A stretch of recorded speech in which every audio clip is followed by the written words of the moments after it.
I'd like to call to order the June 22nd, 2026 Planning Board meeting. John, will you call the roll? Yes, sir. That was loud. Kenny Sullivan. Here. Chad McAvery. Here. Joni King Brooks. Here. The new nameplate. Scott Bookout. Here. Andrea Beasley is not here. I haven't heard from her. Bill Little. Present. Jim Dubovec. Here. All right, we do have a quorum. No word from Andrea? I haven't heard from her. Okay. Well, we'll just, if she comes in late, we'll add her to it. If not, we'll just talk about excusing her absence next meeting if we find out why she's not here. Next item on the agenda, approval of agenda. I'm sorry, approval of minutes from our April meeting. Can anybody remember back that far? Any comments, questions, changes to April minutes?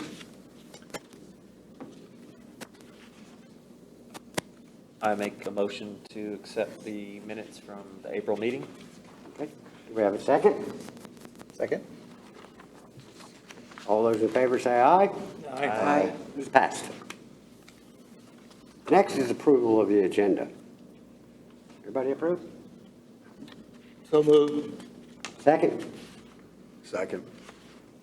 All in favor say aye. Aye. We're rolling today. Okay, item number 5. And this is where John's going to explain it to us. Review and recommendation for proposed text amendment, UDO text amendment, about swimming pools to clarify that masonry decking, in addition to masonry pools, is not allowed in the ocean setback area. Appropriate alternatives are permissible. You want to explain all that to us, John? Yes. So, good evening, everyone. We are proposing a UDO text amendment in section 4.3.2 of the ordinance to clarify that masonry decking, in addition to masonry pools, is not allowed in the ocean setback area, but appropriate alternatives are permissible.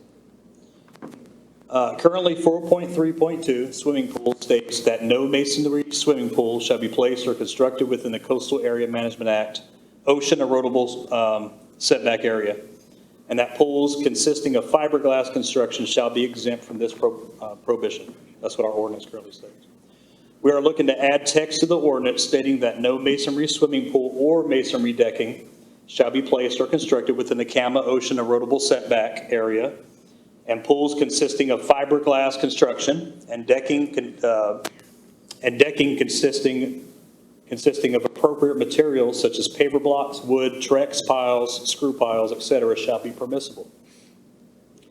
There are many types of paver blocks that do not include masonry, such as dry stacking, interlocking systems, or pedestals rather than mortar, cement, or concrete footings. Trex composite decking features highly durable products that can be installed without the need for brick, stone, concrete, or mortar. Helical or screw piles are steel shafts with corkscrew-like blades that are driven directly into the ground. Because they bypass the need to dig deep holes for concrete or lay masonry block, they are frequently used for fast, zero excavation foundations. Other alternatives include aluminum decking, PVC, polyvinyl chloride decking, high-density bamboo, or recycled rubber pavers on a structural frame. For foundations, alternatives can include engineered precast deck blocks or diamond piers or heavy-duty adjustable pedestals instead of pouring concrete.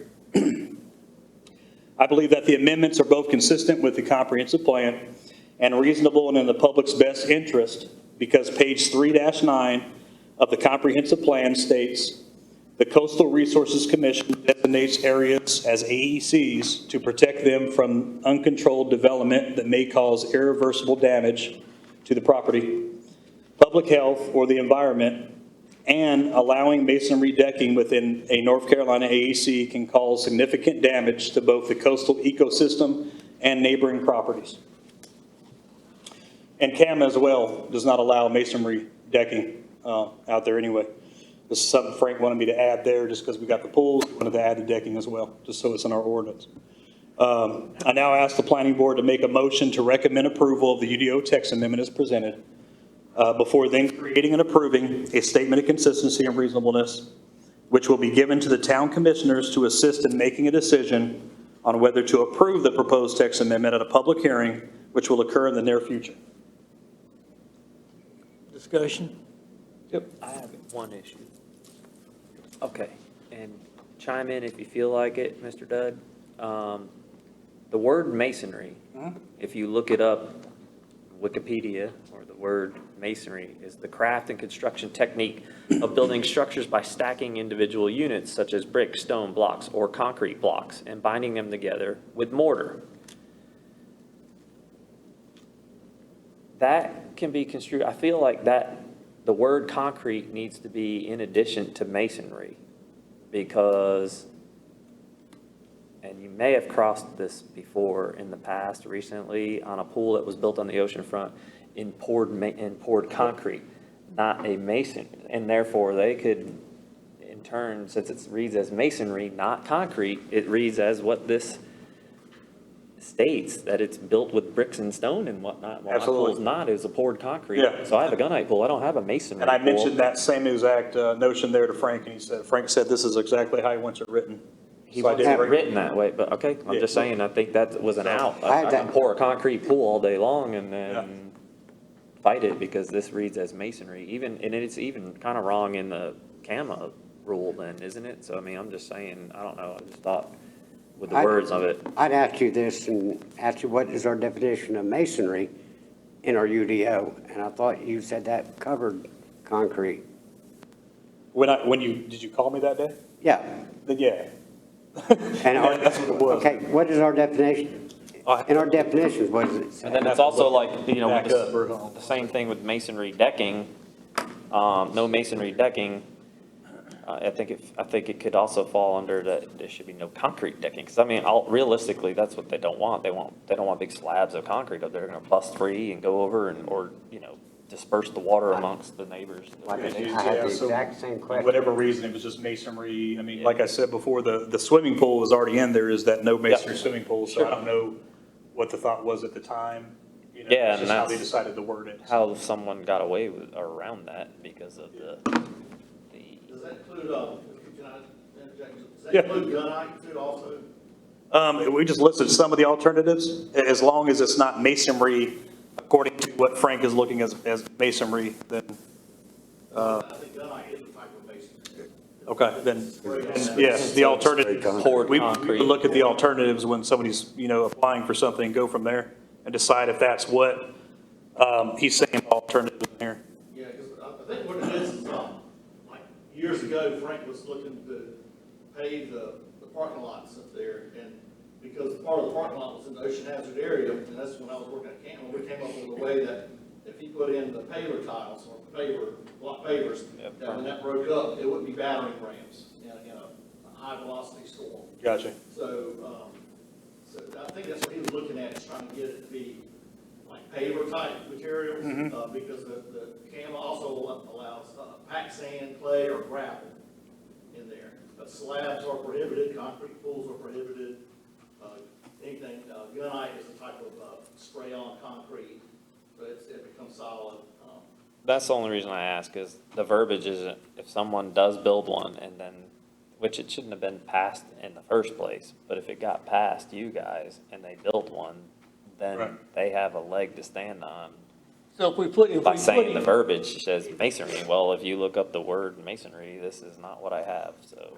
I think our definitions, he's looking that up, define it Find it now. as masonry, as concrete and so on and so forth. do we have the definition spelled out in the town ordinances? Saying Yeah, that's what I'm looking at. masonry includes. That's what I'm If looking you don't have for it right now. spelled out, we can sit here and talk about it until the cows come home, and it's not gonna fly. Right.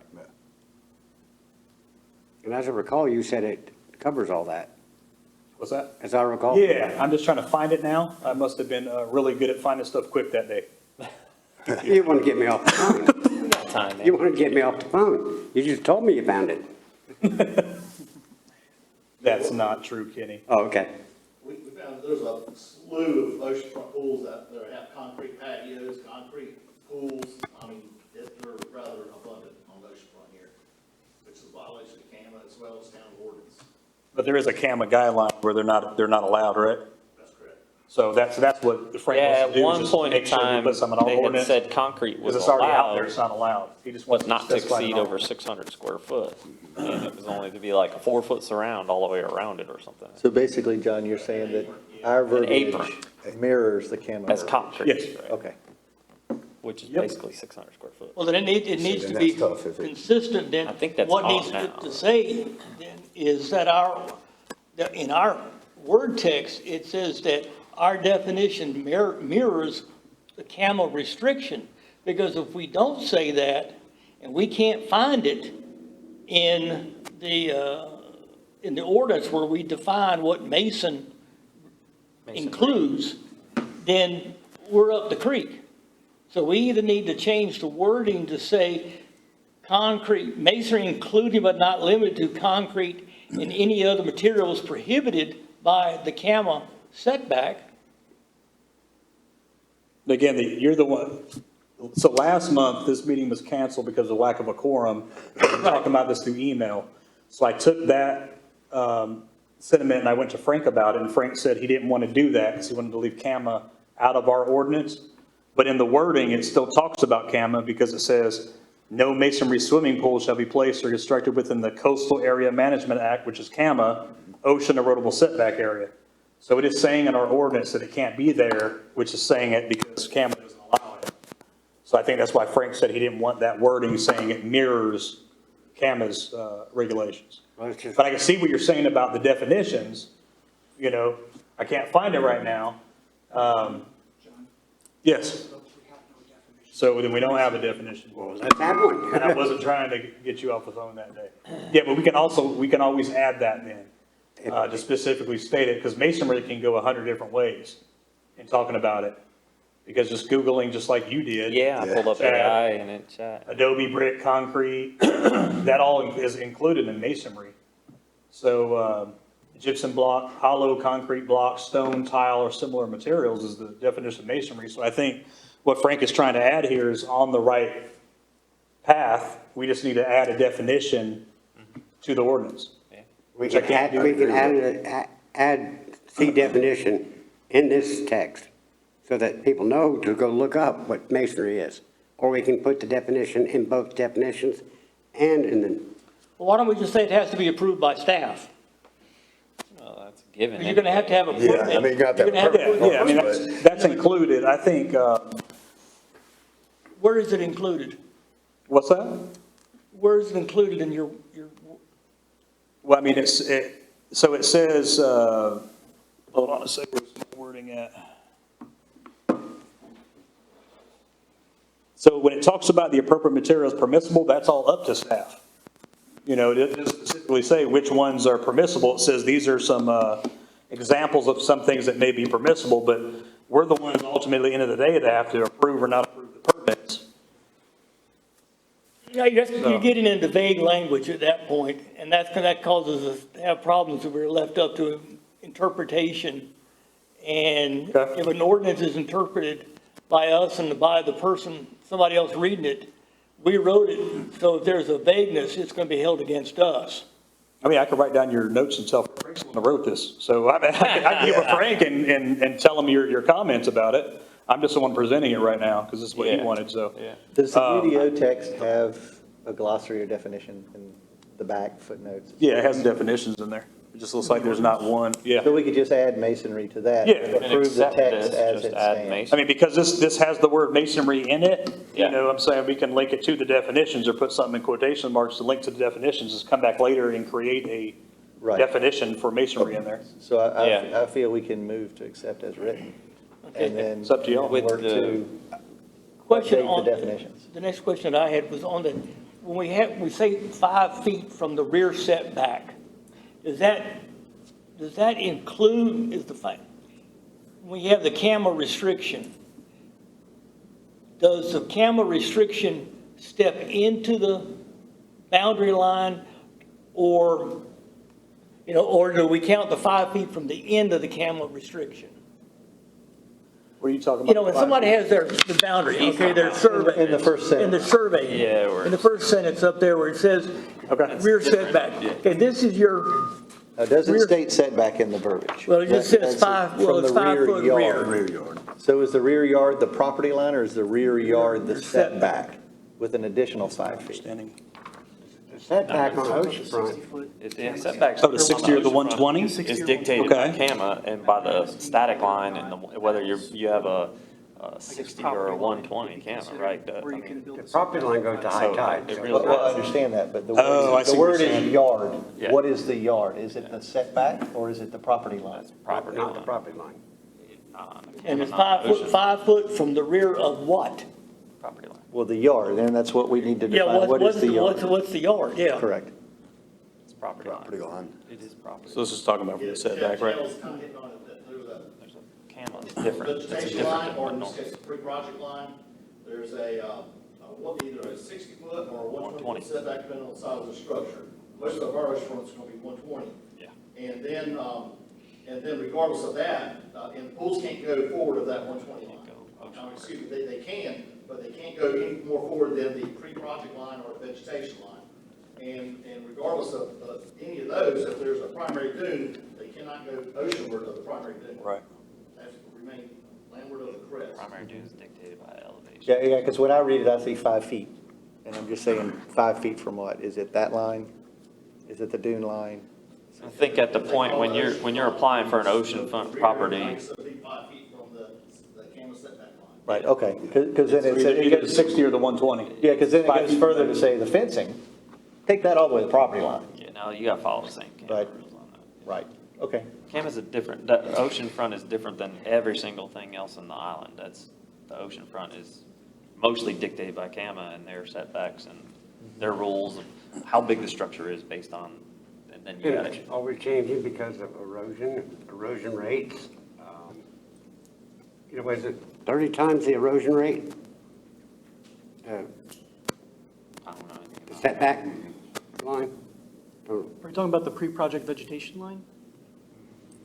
Yeah, there's I think, I know it changes from year to year based on the erosion rates. I know there's something based on the erosion rate where the main building setback line would be.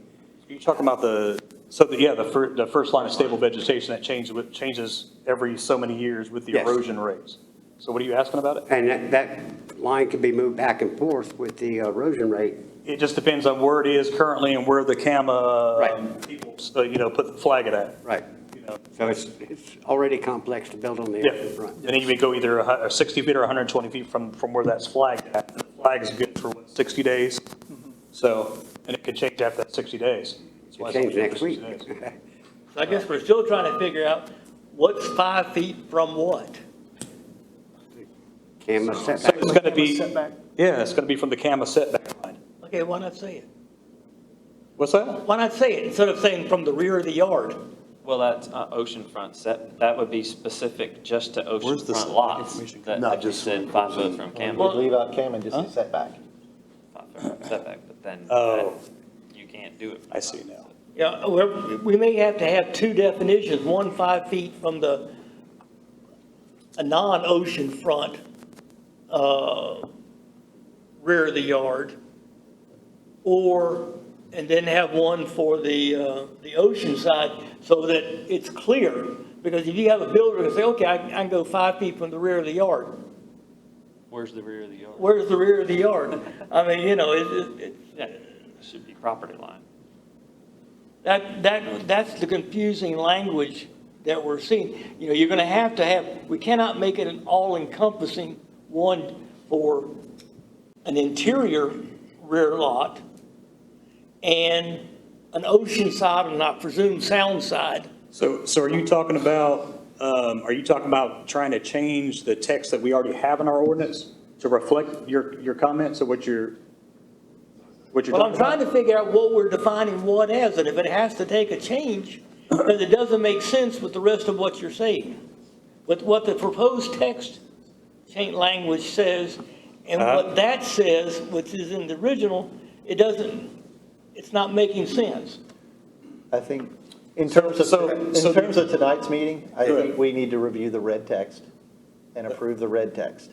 Yeah, I think that does bring that's into fine. question that we probably should review by the town what the first sentence says. And then we'll bring back an update to that once you guys determine the yard, the setback, et cetera. Section 4 is, Sure, that's fine. Section 4 solely dedicated to the ocean front. So it's already spelled out because of where it is. Okay. If that's already, yeah, designated to the ocean front. One more question. On the last where it talks about pools made of something other than masonry and all its definitions. Yeah. In there, is that permitted within the camel restriction? Is that permitted within the rear 5 feet of the yard? Where are those permitted? So it's permitted, once we go out there and do the first line of stable vegetation, it's going to be the setback line. Okay. Yeah. So you can't do anything seaward of the first line of stable vegetation. Then you got the camel line, which is based off the total square footage of the home that makes it either 60 foot from that first line of stable vegetation or 120. So it's talking about in that area, that whole setback area, you can't have masonry swimming pool or masonry decking. So that's why I was kind of lost a while ago. I mean, I get what you're saying. We can always come back to it. But this one about swimming pool that says no masonry swimming pool should be placed or constructed within the CAMA setback area, which would be that 60 or 120 for the first line of stable vegetation. That's what was already in our ordinance already, and that's what it's talking about. So within that setback area, it can't be in there. And all Frank wants to do is come in there and add that no, on top of that, no masonry decking can be within that setback area. That's the whole text amendment. So in that red, I understand what you're saying as well as the definition. We can always come back and add a definition. Yeah, I feel like there just needs to be a definition, or if you already have one in there, then we're fine. With what's been brought to us, so section 4 is all oceanfront related, so we're fine there. We get where the CAMA setbacks are and how it's going to be looked at, approved, or anything of that nature. Right. What is That's the going- what is the title of section 4? Let's see here, give me a second. Yeah, see, there's almost all the pools have a concrete deck, patio, apron, whatever. The health regulations say it's 6 foot apron, and it looks like they kind of stretch that 6 feet to go way beyond that. And it's like, I don't know, there's a lot of public access. You can walk out there and see them. There's concrete decks all over the place. Yeah, Okay. which were permissible at one point in time. Yeah, exactly. But the pools, it's already in the ordinance, it just hasn't been enforced. Right. And I think Or for us, or they're built before the ordinance. Well, It's under accessory no use specific concrete standards. decking wasn't, obviously that's what we're trying to do here, but masonry decking. right, and I I just think. feel like Actually, that primary living ridge, right here. it runs the whole length of the hook bank. Specific standards. Yeah. Really, half these pools shouldn't have even been allowed. Probably 2/3 of them probably should have been allowed. And one of the issues you'll see with planning directors around the state here is we start working with UDOs that are kind of all over the place sometimes. So this is one of the UDOs, and I've already talked about Frank about it, maybe one day doing a full UDO update, you get all the stuff, all put in one spot. So they actually have 4.3 is accessory use specific standards, and that's where they have the full information at. But that's where they decided to put it before I started working here, so. Well, are there different regulations for non-oceanfront areas for pools? But just to clarify, Pools? our only task is. They're not the same rules for the second row. Thank you. You can have a concrete pool in the second row, can't you? Yeah, you can have masonry pools. You can't on the sound front side if you're in the, The CAMA setback. right, I mean, obviously you can't have a pool in the CAMA setback anyway on. Okay, so that's why I'm wondering about this 5 feet setback, why that's confusing, because this is just for the erosion. Well, Yeah, and that's unfortunate, we can talk to that point. I just know our job is to work through the red text. Yeah. We can come up with and we can put suggestions, obviously, Revisit Yeah, that so at a later revisit date, that. I mean, we do but want a it's- definition, I believe, If of- it's oceanfront, then it's ocean. So under 4.3.2, it doesn't just talk about the CAMA erosion setback. So it starts out by saying this: in-ground swimming pools, not including the surrounding apron, must be set back 5 feet from the side yard and 5 feet from the rear yard, and comply with the setback required for all zoning districts for the front yard. And it also says fencing for the pool may be placed up to the property line. The last sentence of that is what it refers to, what's in here. And this is just where Frank wanted me to put it at, as far as the adding the decking as well. And it's under, I mean, I get why you wanted me to put it there, because it's actually under 4.3, which is accessory use specific standards. So this is another specific standard he just wants to add to 4.3.2. Yeah. That's where he wanted to put it at. It sounds like to me we're at the point of approving the red text with the suggestion that the definition of masonry be provided in the definitions in the document. Yes.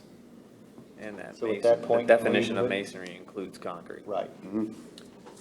Yeah, He just said it's all concrete, concrete, concrete, concrete. It's not masonry.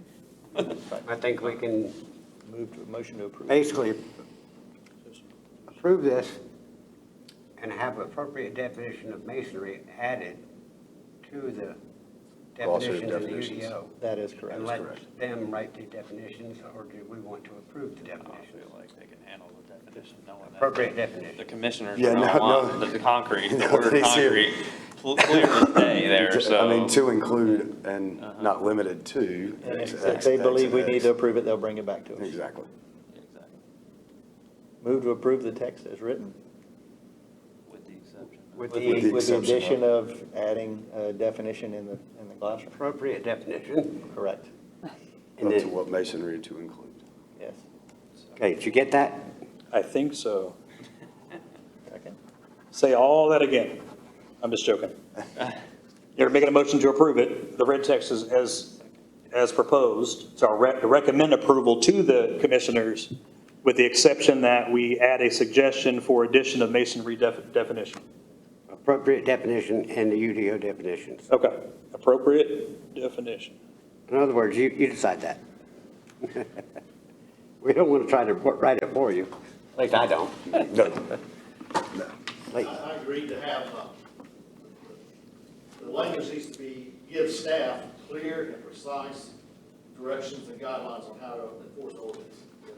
Leaving it up to just saying, or as approved by staff or something like that, that can lead to being arbitrary, and so we don't want to go that route. I mean, with the regulatory language, you want it clear and precise, Correct. very specific.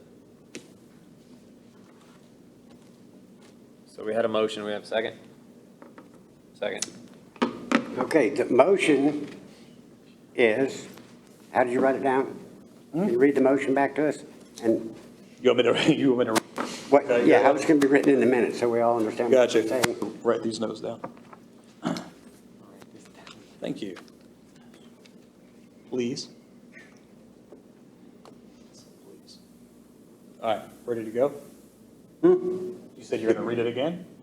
I don't know what you wrote down for the motion. So I know you made a motion to approve the red text as proposed, with the exception to create an appropriate definition for masonry, Yes. right? To be put in the UDO definitions. Yeah, gotcha.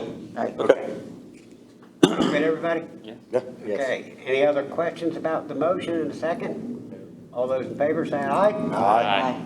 Motion is passed. You didn't ask for dissent. Pardon me? Hold on. You didn't, Sound of freedom's a little loud today. Yeah, they've been flying a Very little loud. bit. Increased activity going on. Yeah. What kind of planes are those? F-35B, that's the Okay. B model replacing the Yeah, Harrier. I thought it was something very different and very loud. Okay, questions about what? You didn't ask anybody who was opposed. Yeah, because everybody said agreed. I didn't. Uh-oh. Is there anybody opposed? I respectfully dissent because I do not believe the proposed amendment, text amendments, clarified the issues that we brought up, and the inconsistencies between ocean and non-ocean properties. Okay, I think that needed to be clarified, so for that, I'm respectfully dissenting. that'll be in the minutes. But the motion still passes. I'm sorry, I didn't ask. I thought you approved. That's okay. My wife doesn't always let me have a vote either. I don't like being compared to anybody's wife. This is recorded. That's okay. Well, I had to rebut that one. I couldn't let that just flow away. Okay.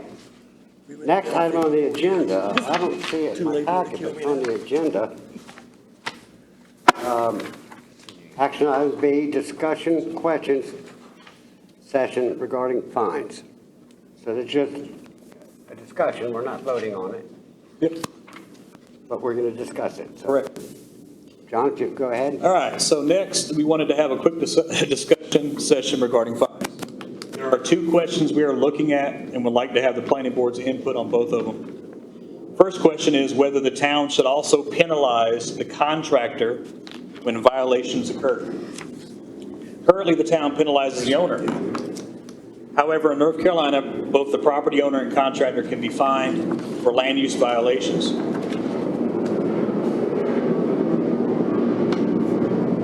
Depending on local ordinances and the specific nature of the infraction. In Emerald Isle, the primary responsibility. Can you hold on a minute? Sure. I can't hear. Can y'all?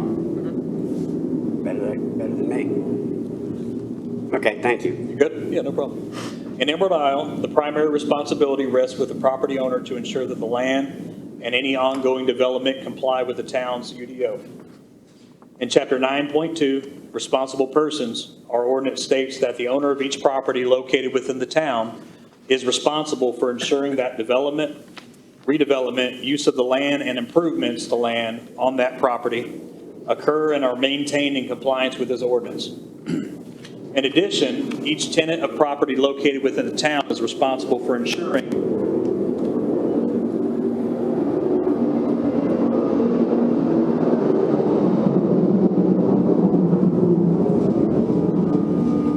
All right.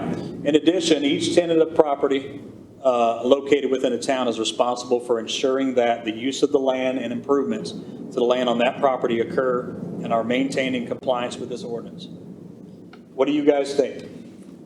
Do we want to penalize the contractor as well as the homeowner?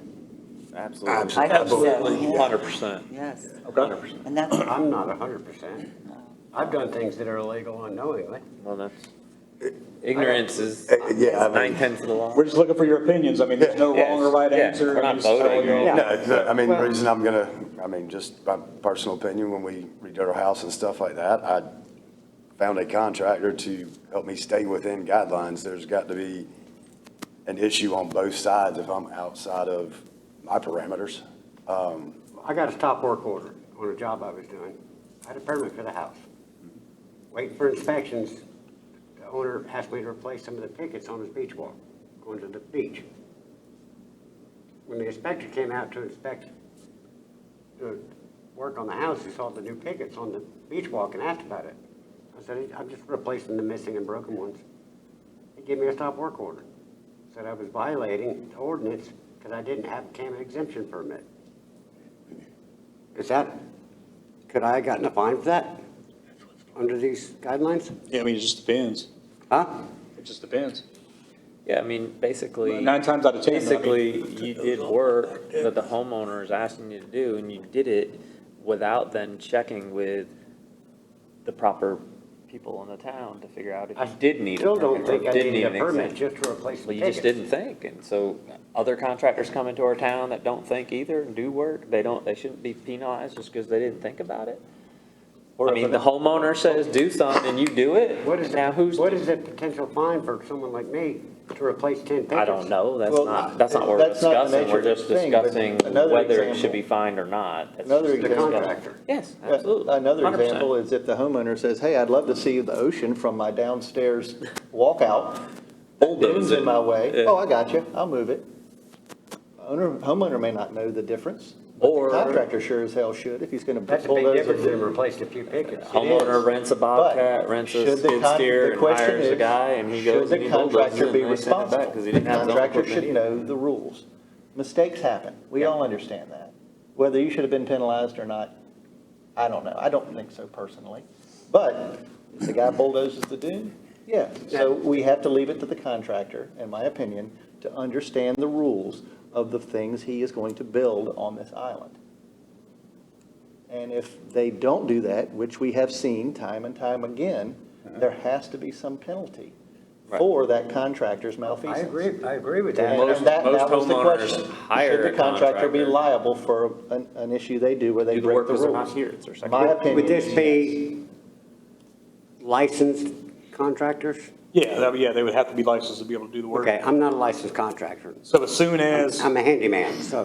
yeah, that's a good point. Yeah, that is. But in the same sense, from a code, and I'm gonna join this discussion real quick. I do all the code enforcement for the town too, as of September of last year, okay? So, I've gotten through, when I started here last September, we had almost 70 code enforcement cases in the system. We now have 26. So we've done quite a few. I've talked to a lot of citizens each week on the phone, in person, everything else. We built some positive, strong relationships with a lot of them and all that stuff, trying to make them happy, as we're supposed to be doing. But I guess, long story short, if I send out a notice of violation letter to, all the NOVs go to the address on a file on GIS is the owner's address. Okay, so code enforcement purposes, they have to go to the owner to start out with. Then what I've seen in my experience is they'll call, they'll say, hey, it wasn't me. I thought I was doing it right, and I paid this contractor to do it, and I thought everything was good. Okay, we try to call that contractor. In code enforcement, it's either, and they're not answering the phone. I've had a couple occurrences where I've called them 80 million times. They have not answered the phone, haven't written me back, haven't written an email back. So it's either, it comes to a point of we're stalled at a dead end, or now the responsibility falls on the property owner. Because at the end of the day, whether or not they paid a professional to do the work, someone's got to, be talked to so we can get it corrected. And then, Or else we constantly have a non-conforming situation that never changes. so if that contractor, totally ignored you, neglected all that, and then comes in now to get another permit, is he red flagged, like on a new job? Nope, state of North Carolina says you cannot do that. The only thing, Can't hold him responsible for you one cannot job, he's going to hold, another. you cannot take something from one lot and stop them from doing work on another lot. Yep. The only thing you can do is if there is a current code enforcement case on a lot, and say they put in a permit for a shed. They went and built the shed, now it doesn't meet setbacks, now it's non-conforming because they didn't follow the rules. Correct. And then they come back 2 months later and try to apply for another storage, building or whatever else. We do not have to, that's what we can do. If it's on the same Similar. lot, It's, on the same lot, okay. yeah, we do not But accept not- that Go lot to permit. lot. But not Yep. different, okay, yeah. Yep. Yeah, it's sad, but there's contractors, I've lived here since 1991. So I've been doing work here with our companies for 35 years. And there's been a million of them that have come in and out and gone and left and everything else that always done it wrong. But, at one point in time, we had the privilege license. But that was just, a piece of paper, Yeah. $50 a year. And Frank got rid of that because the administration just alone, just to process all that paperwork for $50 wasn't worth it. And not having a privilege license didn't seem to stop anybody from still doing it wrong. So, Right. A lot of people have in their ordinances or a lot of jurisdictions have in their ordinance some type of text that says it's really up to, Yeah. you can go either way. well, it's the Saturday and Sunday people too that are adding to their driveways and pouring, another 15, 20 feet off to the side and all the way down to the street into the right of way, even and making their driveways now 25-foot wide instead of following the 22-foot and then Right. flaring in. So, how do you stop? Who's to blame for that? A guy knows he's not supposed to do it. That's why he's doing it on a Saturday and Sunday. It's not just the homeowner, it's also the contractor. So, in my opinion, on a suggestion, yes, I feel like a contractor should be, what's to stop them from one property to another? Yeah.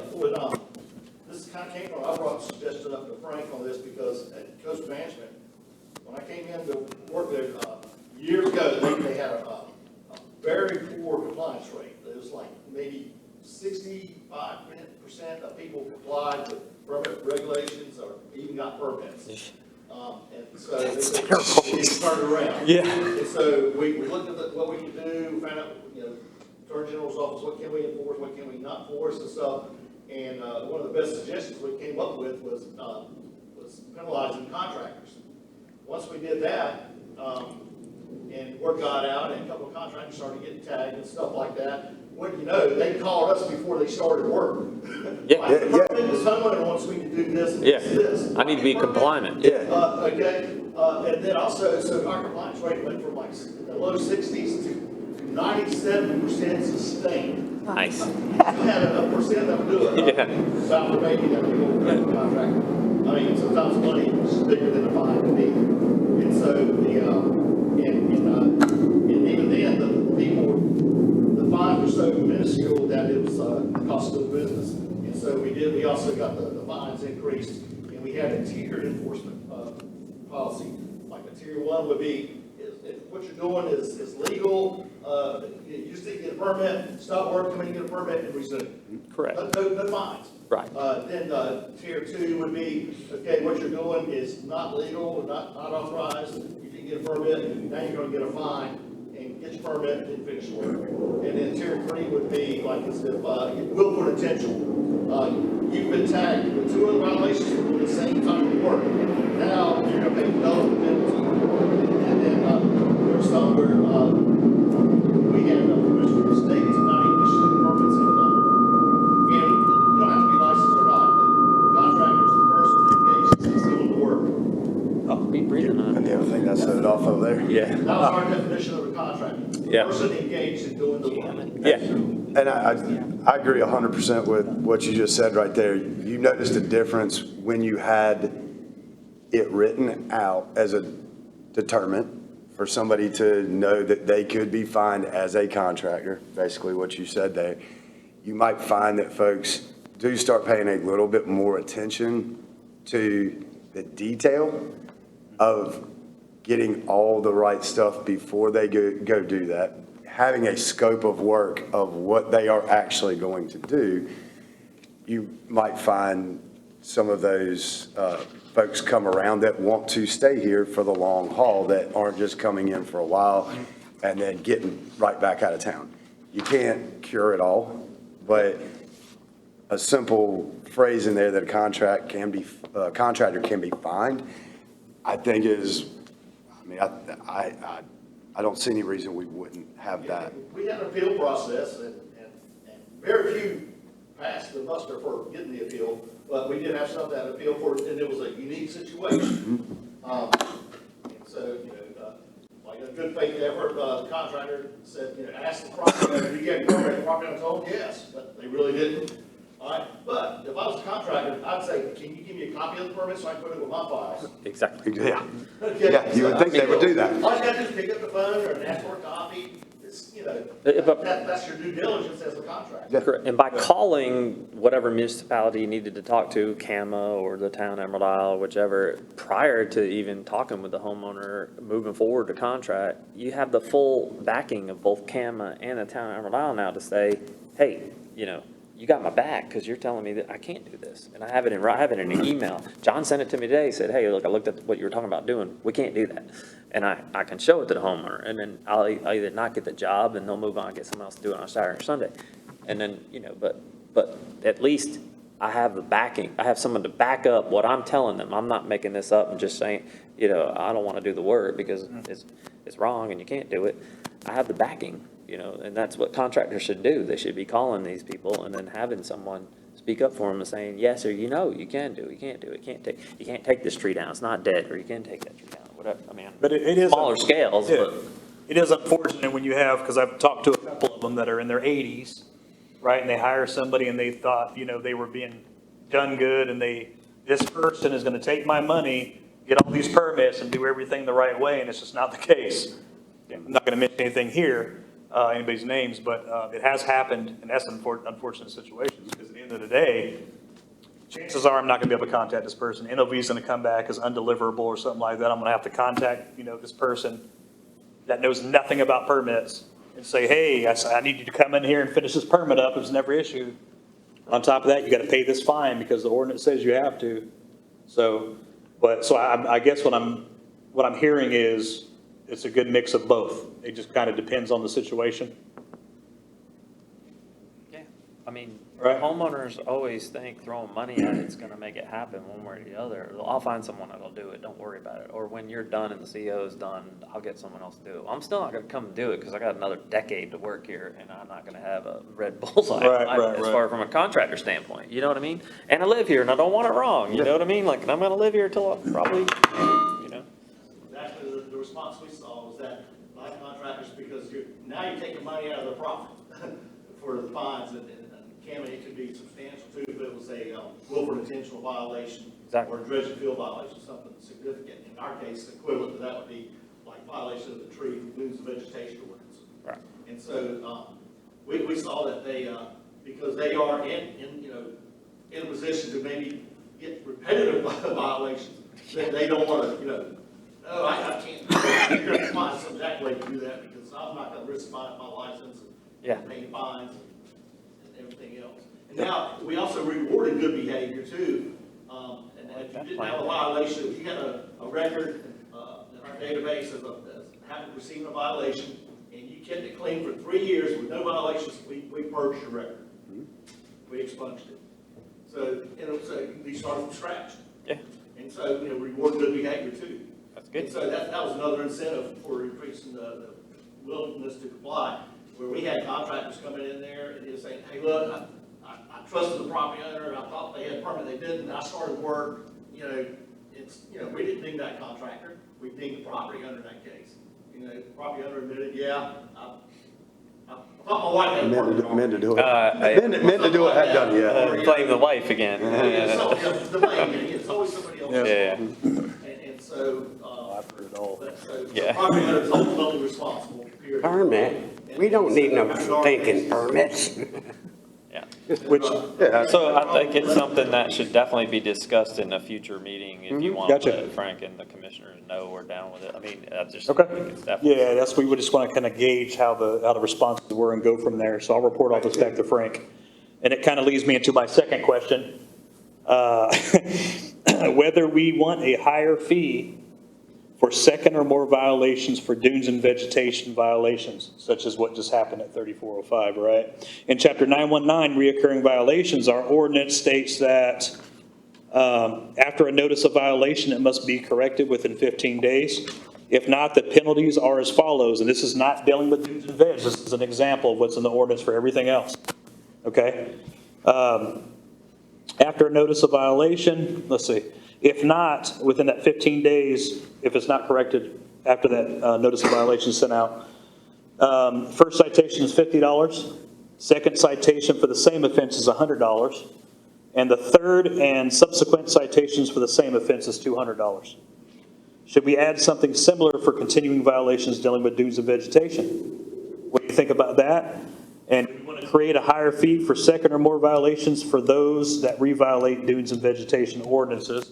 And if you guys recall, just, I think it was a month before last, I went before the commissioners and got it approved to raise our fines for dunes and vegetation. Well, the dunes, the primary dunes. So the dunes and vegetation, somebody takes down a tree without a tree permit, it's $1,000. Okay? Dunes, after that was approved, now it's $10,000, and they have 30 days instead of 60 to get it cleaned up, or they could be charged $10,000 a day. But as far as this, if they they clean it up, they fully restore the dune and everything else, and it happens again within a year or 2 years. What do y'all think about, should we leave it the exact same, or for reoffenders, I guess you could say, do you guys want to create something in the future where now they're charged $15,000 for the first time, or $20,000? It's, I don't know, I think there's enough bite on that at the 10 grand. I do too. I mean, if you're I stupid honestly- enough to do it twice, then you're just gonna pay it. I just don't see making it. 10,000 is plenty. I don't think we're going to see anybody do that for a long time. As, what Doug was talking about a minute ago is, it started to deter people because it cuts into their profits. bite on And it. 10,000 is a substantial bite out of there. I would, God, you hate to put all your graces in somebody's decision-making, but I'd be hard-pressed to see them do it twice. Right. Anybody else have a differing opinion from that? Talking about the $17 cottage, 10 million is nothing, chump change. Yeah. So, personally saw the effectiveness of it because, by the time you know that you're violating, because you've already been tagged, you received, you can't plead ignorance no more. No. Right, and so now if you go ahead, we can put that under WI, bill for detention. Yeah. And now you're gonna suffer the consequences of your actions and your decision. Because it's just that, at that point, you know, this is a violation, I might get caught, I might not. Does CAMA have something like this where if they repeat again, is it a higher fine or how does that go? Yes. Yeah. So at least they're on it, you know? I feel like the fight, It'd be rather substantial. I feel like the fight is. And I would say, just for the simple fact that we just got that moved to 10,000. Yeah. You know, I'd like to at least see kind of how that plays out before, you know, maybe suggesting, you know, bumping it to 15,000 for a repeat offender. I mean, 10,000 might do it. We might see that the same person does it again. And then, yeah, that would needed to be addressed at that point in time of what's really going to hurt those people. Eventually, it should be criminal. Because you're not just endangering your own property, you're endangering others. Yeah, I agree. But we can't write criminal here. Yep. Well, there's nothing prevents us from filing a complaint with the licensing board against the general contractor. But that second one, you know, they can plead, you know, I was stupid the first time, now I'm just really stupid the second time. That's not going to go over with the licensing board or their surety company. Yep. So that gives us, there's a back door, even if we don't add anything to that There's more 10,000. bite on it. But as far as upping repeat violations, that is not inconsistent with pretty much any of the municipalities in the state. So, you know, if you have first, second, third, fourth The offenses tree thing is another. in there, then it makes it easier to impose that, because then you can also, let's say,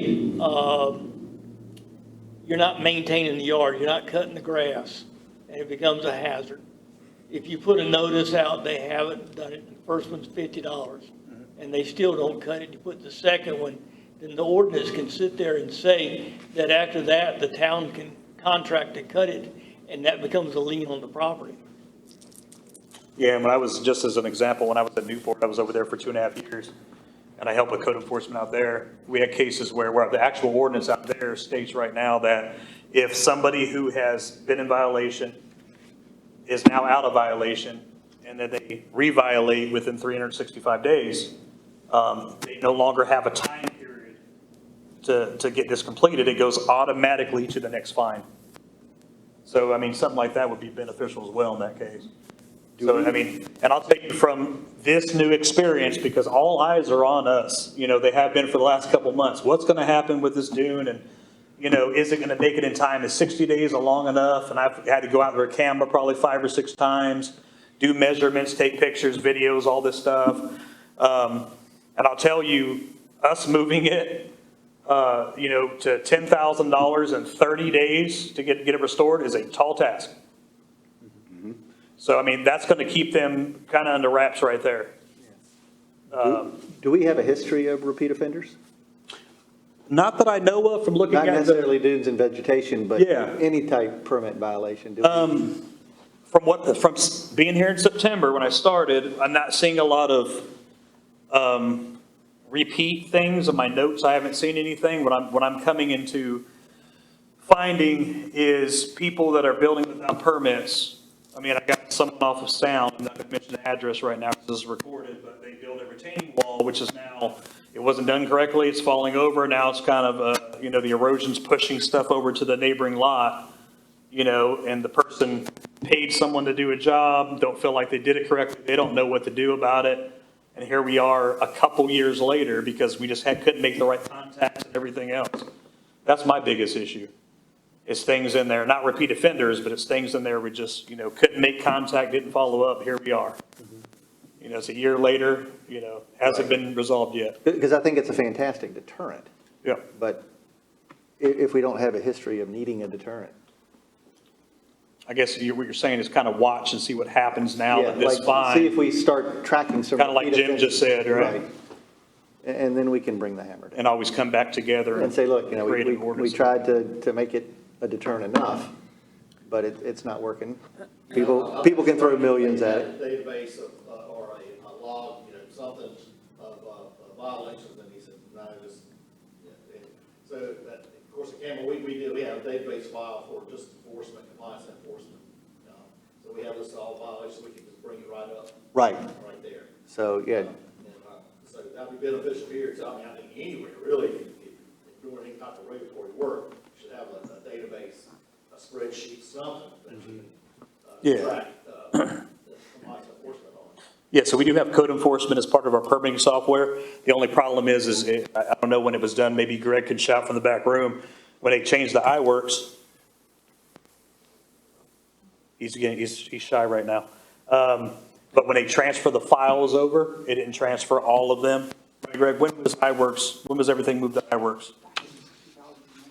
2019, so anything prior to that, we can't see, except 2019 to now, and I think that's one of the problems, right?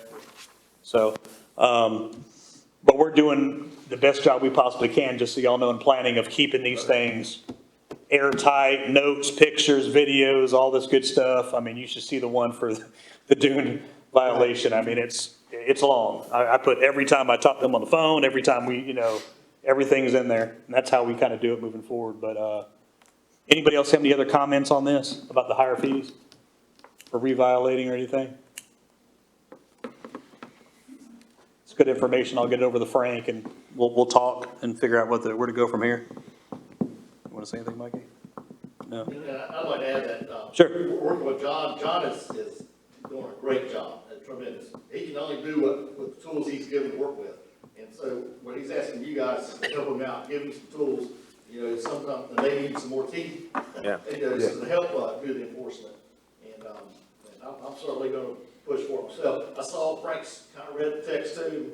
I wasn't real happy with that myself. And, I was mentioning to Frank that we need to be clear about it. And we need to have, I think, more teeth in our ordinances. And, because we are, it's a different culture in Emerald now because we are the leading town with vacation rentals, and it's an investment. There's corporations buying up these oceanfront properties, and it's an investment, a great investment. I wish I had money to invest in it, but we gotta have a level playing field, and everybody has to do the same thing, follow the same rules, and if not, there's gonna be consequences. And that's why we got a hodgepodge of, some people got composite decks around their pools, some people got concrete, nice, painted, decorative concrete. So we need to be fair for everybody out there, and that's the whole thing about compliance enforcement, is being uniform and consistent. right. And just so y'all know, in case you're not aware, the budget was just approved at the last meeting, at last month's meeting. So in that budget is included just 2 building inspectors, okay, to start around January 1st. So that's going to be a plus. It's going to be coming back from the county now? You're not going to be relying on the county, it's going to be in-house? Once we have people in-house, we wouldn't be, we'd all be in-house again.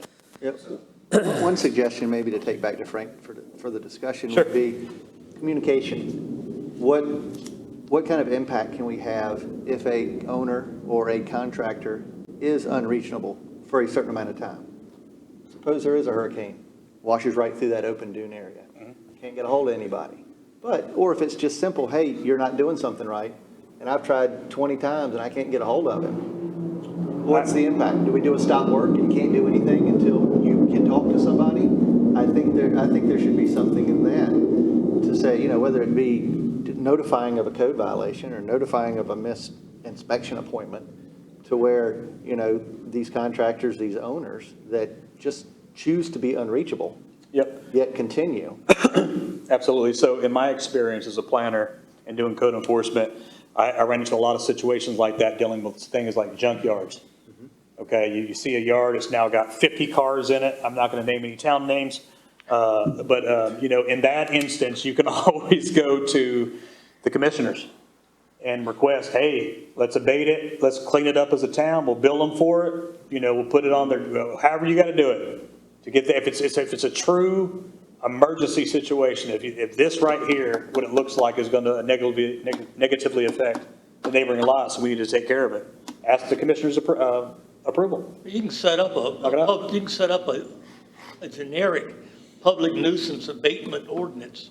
And that will then provide, under that authority, under that public nuisance abatement order, and if you define what is a public nuisance, which would be an emergency such as a storm or that kind of thing, that the council directs the planning director and code enforcement to abate that nuisance immediately, and that the cost of that abatement is charged to the owner and can be applied as a tax lien. Yep. And we do. And that's real easy to do. And that way you don't have to keep going back and forth to the commission on that. Because if you've got a true emergency abatement, you cannot wait for them to call a special call meeting. Right. Right. Yeah, just to build, just a suggestion to look at a communication framework and consequences of miscommunication or Yeah, lack absolutely. of communication. Yeah, and Bill, that's a good idea. We already have nuisance abatement in Chapter 9 of our ordinance. But as far as emergency situations, that's a really good point. To have something in there that says, hey, if it's an emergency, act on it. People call me sometimes and they say, John, I want to put in a tree permit because my neighbor's tree, I need to know if I need a permit or if I can even do this because my neighbor's tree is leaning on my property. I think it's going to take out my house, or my shingles or whatever the case. And what do we tell them? If it's on your side of the lot, cut it. We're not going to play games with people's, in situations like that. They still got to put in a tree permit. I know there's some, in our ordinances, there are specific things, like I know one that comes to mind is like temporary storage units. Okay. The town manager can waive any of the permit requirements or restrictions based upon emergency use and stuff like that, so, Maybe we can add in that section when it's an emergency situation. yeah, exactly, yeah. Awesome. That's Greg, everybody. Yeah. In fact, there's already an emergency area to add something to. Yeah, we're going to see what happens. Are you talking about what's currently going on? No, I was just. Oh, okay, off of him. Okay, I thought you were talking about the current. I was going to give you all an update, but that's pretty much all I got with that discussion. Can you give us an update on the? Yeah, you want me to do it in my my monthly report, and I'll just tell you all that time? Yeah. Is that good? Yeah. Okay. Yeah, that's next on the agenda, I believe. I believe so. The next item on the agenda is continuing business. All right. From the planning director, is what you want. Yeah, so off of that, just a quick update. So the notice of violation deadline was yesterday for 3405. I have worked closely with CAMA. We've been out there quite a few times. A couple weeks ago, CAMA gave them the thumbs up to that where they placed the dirt at was good. They were working on it last week as far as the vegetation, revegetating the dune, revegetating the natural area. We went out there today, took some pictures, videos, all that, walked the whole property, went on the ocean side, went on this side, that side. I'm currently waiting for CAMA to let me know if it is meeting their standards. And that's kind of where we're at right now. Next month, I'll have a thrilling update for you guys, probably a lot better than this month. Yeah. But we're waiting to see if they're in compliance right now. If we could have 28 color, 8x10 color glossies, that would be great. Go back to Arlo Guthrie days. Just do a PowerPoint. Let's do a PowerPoint? PowerPoint Yeah. presentation. Death by PowerPoint. But we're trying to get that done as soon as possible. Let's see here. As you all know, the purpose of this section, the planning department report, is to let you guys know about the month prior. In this case, it'll be May, because we didn't meet last month. Just talk about permits issued, inspections, re-inspection data, tell you guys how much we appreciate you volunteering on the planning board, because you guys are awesome. Even Andrea. Total fees collected from the previous month, code enforcement information, as well as staff news and other departmental information. Let me start by saying that very proud of Mikey. This past month and a half, 6 weeks, Greg has been gone out of office, and it's been me and this guy over here. And he did leave me for a few days where I was the only person in planning for over half a week. But It was my birthday. Yeah, I can appreciate it. you It's unacceptable. just let me finish my story. It's unacceptable. But no, very proud of him, very proud to have, and very happy to have Greg back. Like, he didn't miss a beat He showed up this morning. He was bouncing across the police station, to the fire station, to over here, to over there. So very happy to have Greg back. Glad he's feeling a lot better. He's taller too. You can ask him about him that later. Special items of interest to note. Okay, well, this is, I guess I gave you an update already, but 3405 Ocean Drive.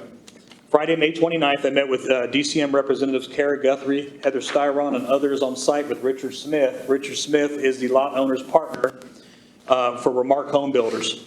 They have started rebuilding the dune. The Division of Coastal Management and I took pictures and videos of the progress, and I am currently awaiting DCM to review and let the owner know if it needs to be relocated. We know now, because I just updated you guys, it was approved where they were putting it at. Now we're just waiting on information as to, is it vegetated enough, you know?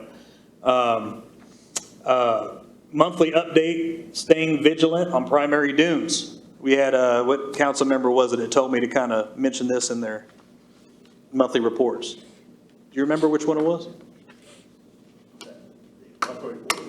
No. One of the commissioners told me to just mention this. There's been no new development on any other lot that is or has plans to disturb a primary dune. We in planning have also been educating contractors more in the office, so they are aware of what they can and can't do.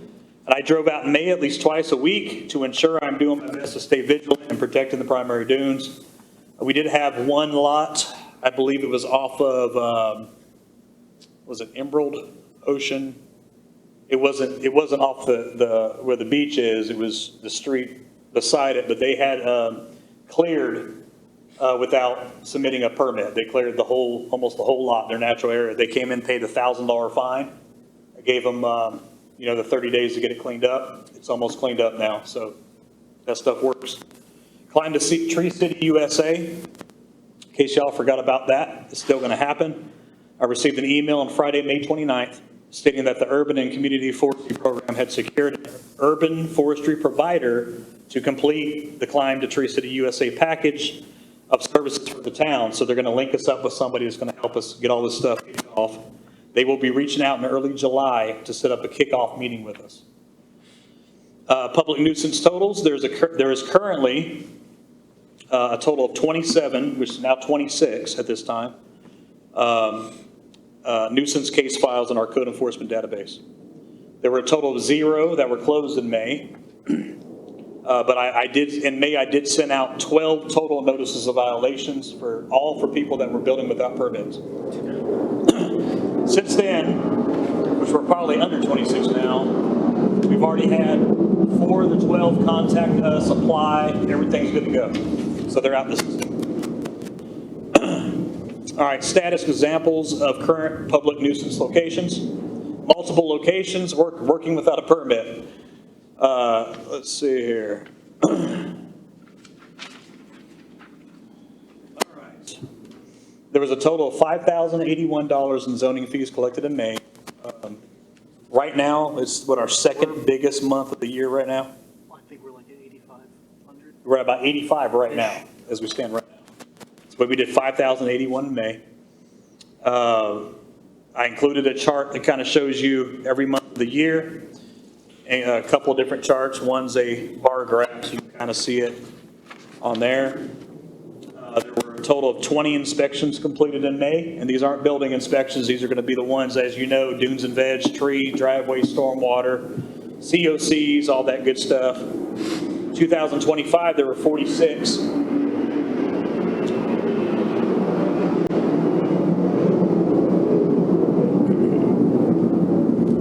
Okay, so you know how I just said 20 in May. We were at 20 for June last week. So it's definitely been we're going out this fiscal year with a boom here. And I also have all the different permits on the grass for you guys. If you guys ever want a separate graph, you want me to build one, I'm good at building those, just let me know. Okay, but this is the same monthly report I give to the commissioners, so I just give you the same thing. We issued a total of 53 zoning permits in May, including a zoning, demolition, dunes and veg, stormwater, tree removal, and others. And for a more detailed breakdown, call us anytime over there in the planning department. We'll let you know. We'll look stuff up for you. And that concludes my monthly report. Is there anything else you guys would like for me to start? Yeah. You have a question? Yeah, based on our earlier discussion, maybe a permit violation report, you know, who slipped this month, that kind of thing. You talking about like code enforcement? Mm-hmm. Okay. Yeah, because if we're talking about escalation of fines, repeat offenders, things like that. So you want me to start like just Yeah, naming a couple examples of what? Or just give us, there were 4 permit violations in May, Okay, that kind of thing. gotcha. Anything else? You guys let me know. You sure? We only see each other once a month. Oh, for our next meeting, can you ask them to apply at a different time? So we can hear? I don't know. Greg can do it, he can do anything. Yeah, that's true. We'll see. Get Mike on. I think they heard me. They're coming back to annoy us. All right, we got one more item, planning board comments. You want to yell over the planes? Do you have anything you want to say? Anybody? No, sir. I would probably like to make a motion to give Andrea a excused absence for today, because she's not normally like that to not call you or show up or even email. So I would like to make a motion to give her an excused absence for today's meeting. I would second that. We have a motion on the floor, you got that? To excuse Andrea's absence. Everybody in favor, say aye. Well, I'm sorry, I could not hear the. A motion to excuse Andrea's absence.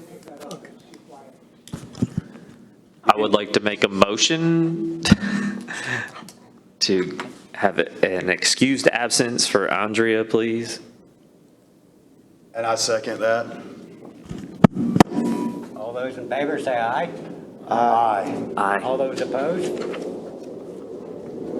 Nobody opposed this time, right? Correct. You're good. Okay.